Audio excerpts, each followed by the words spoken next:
नमस्कार, मैं हूं सौरभ शर्मा। यूक्रेन और रूस के युद्ध का आज 11वां दिन है। यूक्रेन की हालत बहुत ज्यादा खराब हो चुकी है।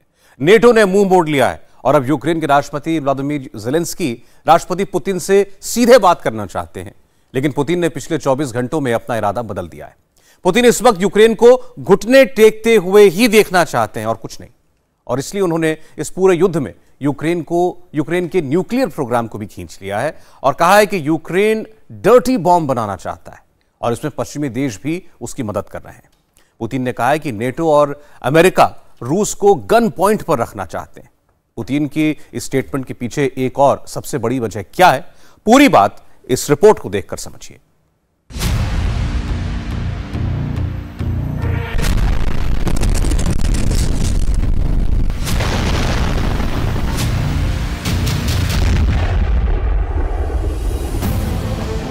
यूक्रेन में तमाम बमबारी,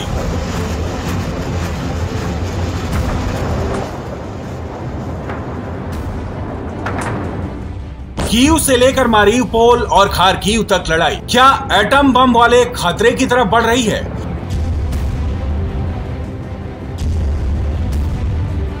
क्योंकि रूस की तरफ से कहा गया है कि इस तमाम तबाही को लेकर युद्ध छेड़ने की सबसे बड़ी वजह यूक्रेन के राष्ट्रपति वोलोदिमीर ज़ेलेंस्की नहीं, अमेरिका और नेटो से यूक्रेन की बढ़ती करीबी नहीं, बल्कि परमाणु बम था जो यूक्रेन अपने चेर्नोबिल न्यूक्लियर पावर प्लांट में तैयार कर रहा था।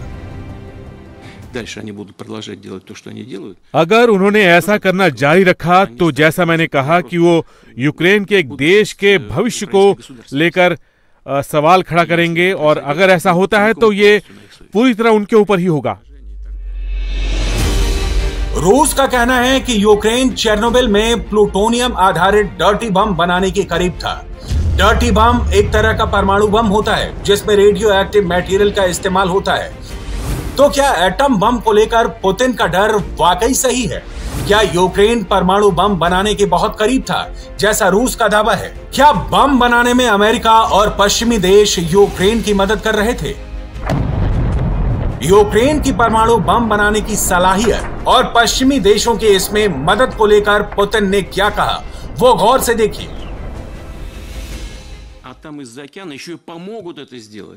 वो यूक्रेन परमाणु बम बनाने जा रहा है और महासागर के पार जो देश हैं वो उसकी मदद करना चाहते हैं। फिर वो कहेंगे कि हम इसको मान्यता नहीं देते कि वो न्यूक्लियर देश है, और ऐसा उन्होंने खुद हासिल किया है। वो उन्हें ऐसे सिस्टम से लैस करेंगे और अगले ही पल रूस के लिए हालात बहुत बदल जाएंगे, क्योंकि फिर वो हमारे दुश्मन जो हैं उन्हें इंटरकॉन्टिनेंटल बैलिस्टिक मिसाइल्स की जरूरत नहीं होगी, वो हमें गन पॉइंट पे रखेंगे, और ऐसी बातों को हम बिल्कुल भी नजरअंदाज नहीं कर सकते।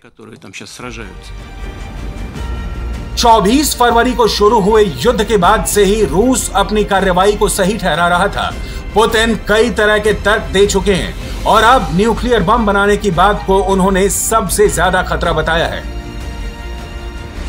रूस अब तक यूक्रेन के 2 न्यूक्लियर प्लांट पर कब्जा कर चुका है, जबकि तीसरे न्यूक्लियर प्लांट पर उनकी सेना कब्जा करने की तैयारी कर रही है। मुझे अभी बताया गया है कि विनित्सिया में मिसाइल स्ट्राइक हुई है। शहर पर 8 मिसाइलों से हमला किया गया है। ये ऐसा शहर है जहां शांति रहती है और जिसने कभी रूस के लिए खतरा पैदा नहीं किया। ये बहुत ही खतरनाक हमला था और इसने एयरपोर्ट को तबाह कर दिया।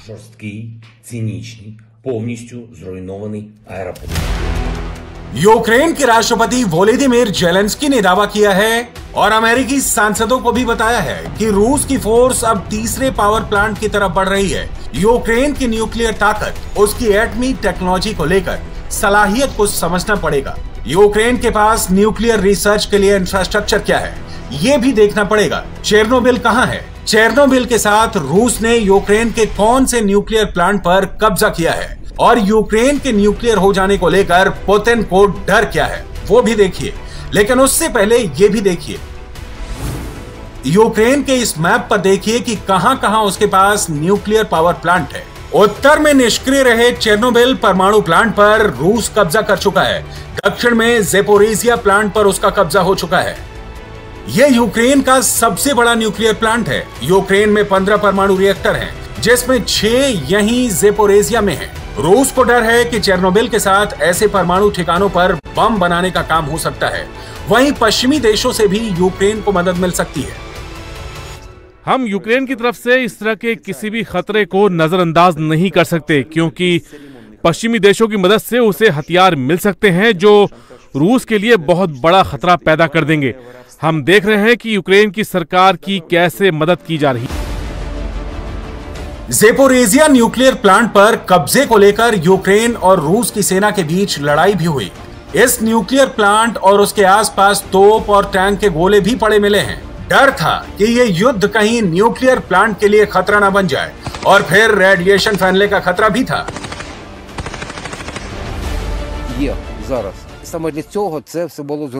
ये पूरी तरह ब्लैकमेल है और इसी मकसद से रूस ने ये किया है। मैं यहाँ के लोगों का सम्मान करता हूँ जो बिना किसी हथियार के खाली हाथ रूस के टैंकों के खिलाफ खड़े हो गए ताकि यहाँ इंसानियत को बचाया जा सके। यहाँ के लोग मानवता को लेकर अपनी जान दे देंगे और उसे बचाएंगे, और हम भी इसकी हिफाजत करेंगे। अब देखिए यूक्रेन में और कहां-कहां न्यूक्लियर प्लांट है जिस पर रूस की नजर है। यूक्रेन की सेना के मुताबिक रूस की फौज अब माइकोलाइव के उत्तर की तरफ बढ़ रही है। यह जगह ज़ेपोरिज़िया के पास ही है जहां युजनोक्रेंस में परमाणु रिएक्टर है।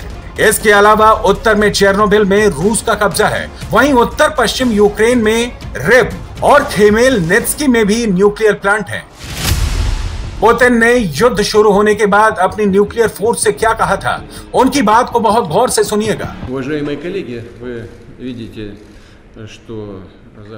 साथियों, आप देख सकते हैं कि न सिर्फ पश्चिमी देश रूस के खिलाफ एक दुश्मन की तरह बर्ताव कर रहे हैं, बल्कि जो आर्थिक पाबंदियां लगाई गई हैं, मैं उसकी बात कर रहा हूं, ये अवैध तरीके से लगाई गई हैं। इसके बारे में सब बहुत अच्छी तरह जानते हैं। लेकिन नेटो के जो बड़े सदस्य देश हैं, वहां के नेता हमारे खिलाफ आक्रामक बयानबाजी बहुत ज्यादा कर रहे हैं। इसलिए अब मैं रूस के रक्षा मंत्री और सेनाध्यक्ष को यह ऑर्डर देता हूं कि वो न्यूक्लियर फोर्स को जंग के लिए हाई अलर्ट वाले स्तर पर कर दें।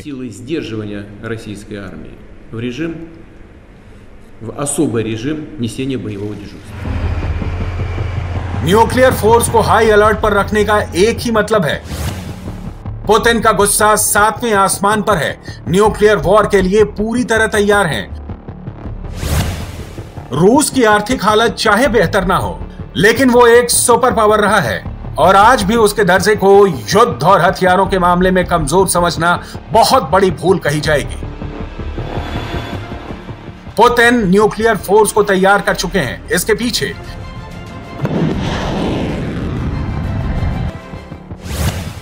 नेटो पाबंदियों वाला दबाव है।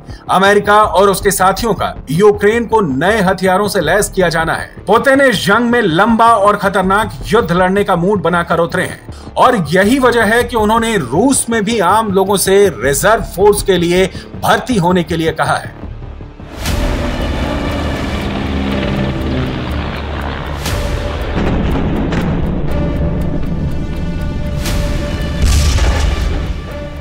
यूक्रेन से आ रही तस्वीरों के बाद सबसे बड़ा सवाल यह है कि रूस का हमला किस लेवल तक जा सकता है।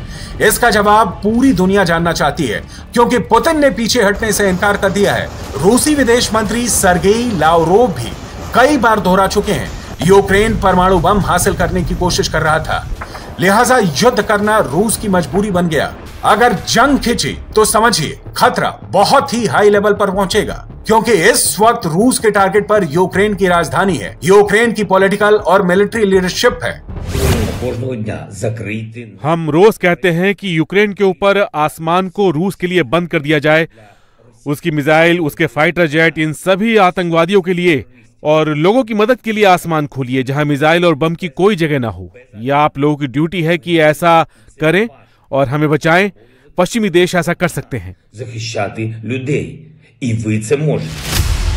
पुतिन ये भी कह चुके हैं कि रूस का पूरा ध्यान यूक्रेन से न्यूक्लियर खतरे पर भी रहा है। हालांकि यूक्रेन ने इससे साफ इनकार किया है। यूक्रेन का कहना है कि सोवियत संघ के विघटन के बाद उसने 1994 में परमाणु क्लब में शामिल होने का इरादा छोड़ दिया था।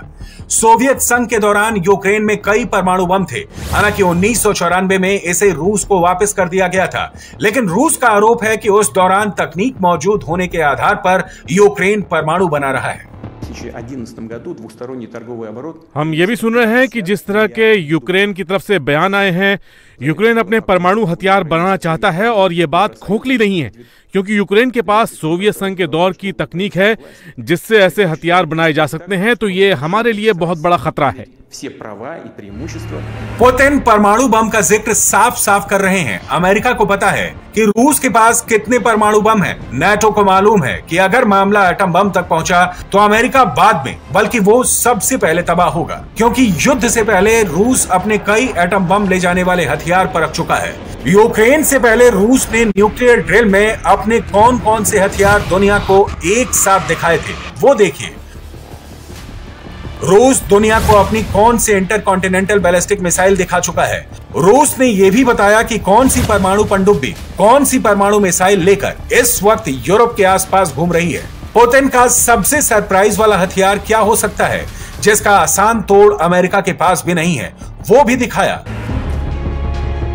अगर न्यूक्लियर वॉर की नौबत आई तो पुतिन कौन सी मिसाइल सबसे पहले फायर करेंगे, क्या तरीका अपनाएंगे। अब बात को बहुत गौर से समझिएगा, क्योंकि यहां आपको रूस के परमाणु मिसाइलों के साथ उनके लॉन्चिंग सिस्टम के बारे में बहुत सी बातें पता चलेंगी।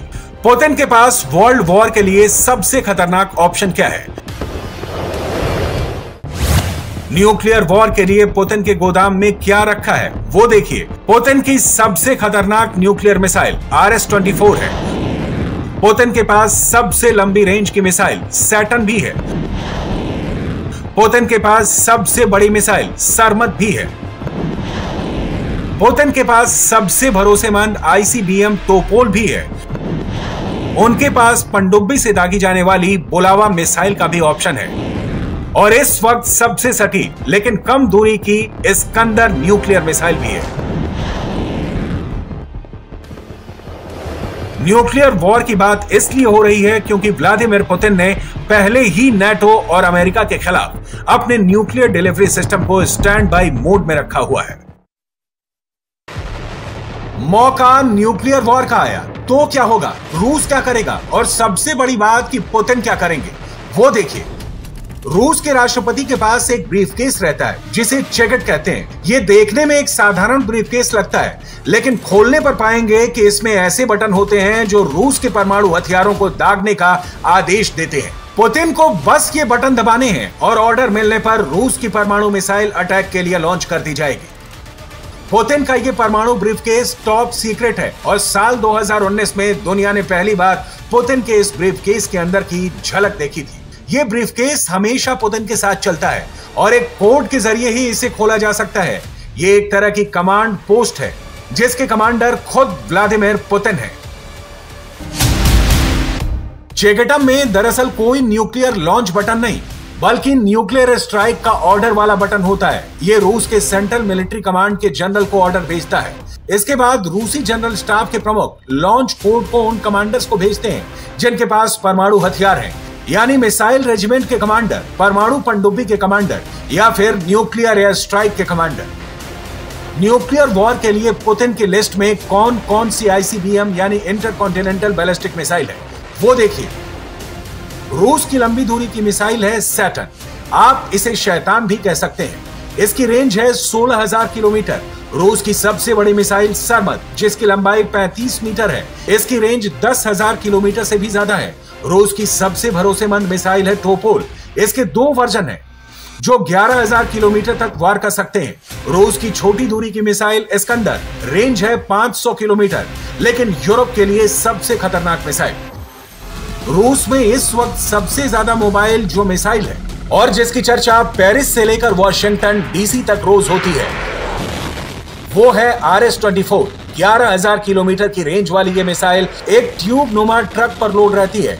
इसे जंगलों के बीच कहीं से भी लॉन्च किया जा सकता है। इसको छुपाना आसान है, इसको कहीं भी ले जाया जा सकता है और फिर ऑर्डर मिलने पर इसके लॉन्चिंग सिस्टम को एक्टिवेट किया जाता है। मिसाइल लॉन्चर पर खड़ी की जाती है और फिर दाग दी जाती है। अगर RS-24 यार्स मिसाइल को मॉस्को से लॉन्च किया गया तो यह सिर्फ न्यूयॉर्क ही नहीं बल्कि अमेरिका के पश्चिमी तट सैन फ्रांसिस्को तक वार कर सकती है। RS-24 रूस की सबसे आधुनिक मिसाइलों में से एक है और पुतिन के ऑर्डर के बाद इसको हैंडल करने वाली रूस की रेजिमेंट पूरी तरह तैयार है।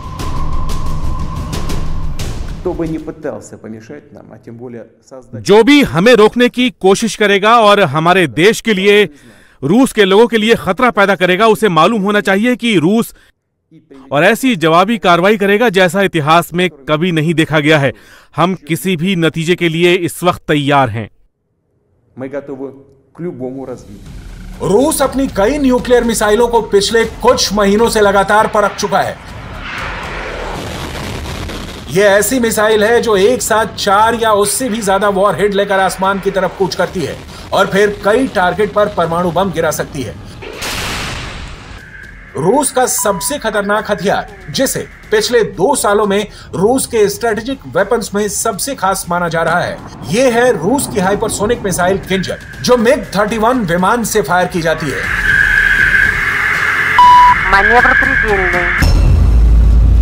अलग अलग कैटेगरी में इसकी रेंज 2 से 3000 किलोमीटर तक है और जब यह MiG-31 जैसे एक सुपरसोनिक जेट से फायर की जाती है तो इसकी रेंज यूरोप से भी बड़े दायरे को कवर करती है। किंजल एक हाइपरसोनिक मिसाइल है, यानी ये 10,000 किलोमीटर प्रति घंटे की रफ्तार से अपने टारगेट की तरफ बढ़ती है।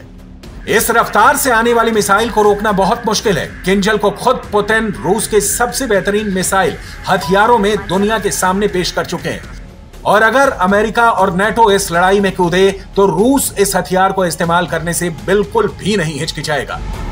इसका भी सिग्नल दिया जा चुका है। किंजल की रेंज किसी विमान से लैस होने के बाद कई गुना बढ़ जाती है।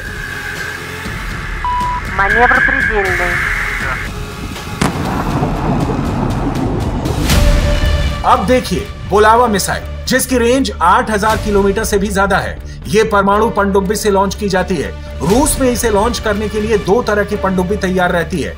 एक है बोरोई क्लास और दूसरी है टाइफून क्लास की सबमरीन। बोरोई क्लास, जो रूस की सबसे आधुनिक पनडुब्बियों में से एक है, उसमें 16 बुलावा मिसाइलों को लोड किया जा सकता है। पानी के नीचे से बुलावा को लॉन्च करने का मतलब है कि दुश्मन को भनक तक नहीं लगती है कि उसकी तरफ कहां से हमला हुआ है। यह अटलांटिक महासागर में रहकर भी अमेरिका की तरफ लॉन्च की जा सकती है। यह हिंद महासागर में रहकर भी यूरोप की तरफ लॉन्च की जा सकती है। अगर ये हथियार लॉन्च किए गए तो अमेरिका के बड़े शहर, मिलिट्री अड्डे और यूरोप के बड़े देशों में तबाही को रोकना नामुमकिन होगा। पुतिन ने जब से अपनी परमाणु मिसाइलों को अलर्ट किया, उनकी न्यूक्लियर फोर्स सभी परमाणु बमों को लेकर एक्टिव हो गई है। रूस के पास दुनिया में सबसे ज्यादा 6257 परमाणु बम है। दूसरे नंबर पर अमेरिका के पास 5550 न्यूक्लियर बम है। इसके बाद चीन के पास 350, फ्रांस के पास 290 और ब्रिटेन के पास 225 परमाणु बम है। रूस के मुकाबले फ्रांस और ब्रिटेन के पास 5% परमाणु हथियार है और यही फर्क यूरोप के घबराने की बड़ी वजह है। अब देखिए कि न्यूक्लियर हमले के लिए रूस का हवाई इंतजाम क्या है, क्योंकि ये फोर्स अमेरिकी बॉम्बर से भी खतरनाक मानी जाती है। ये है टुपोलेव 160, जिसे Tu-160 भी कहते हैं। ये सुपरसोनिक न्यूक्लियर बॉम्बर 2000 किलोमीटर प्रति घंटे की रफ्तार से उड़ता है और 40,000 किलो वजन तक के बम लेकर उड़ सकता है। परमाणु हमले के लिए ये रूस का सबसे बड़ा हवाई हथियार है। इसके अलावा रूस के पास है टुपोलेव 22। ये भी एक सुपरसोनिक न्यूक्लियर बॉम्बर है जिसकी रफ्तार 1500 किलोमीटर प्रति घंटा है और ये 12,000 किलो वजन के बम लेकर उड़ सकता है। रूस के पास 17 Tu-160 बॉम्बर हैं, जबकि 100 से ज्यादा T-22 बॉम्बर हैं। इन दोनों का इस्तेमाल रूस सीरिया में कर चुका है। अगर रूस पर परमाणु बम से हमला होगा तो पुतिन इनका इस्तेमाल नहीं करेंगे। ये सोचना बड़ी गलती होगी, क्योंकि जब से उन्होंने अपनी न्यूक्लियर फोर्स को अलर्ट रहने के लिए कहा है, आशंकाएं बहुत तरह की लगाई जा रही हैं। इस वक्त इस पूरी जंग को रूस कंट्रोल कर रहा है, क्योंकि बड़े फैसले पुतिन ले रहे हैं। वो देख रहे हैं कि ये जंग किस तरफ जा रही है, जबकि नेटो और अमेरिका पीछे हट चुके हैं और यूक्रेन इस वक्त अकेला रह गया है।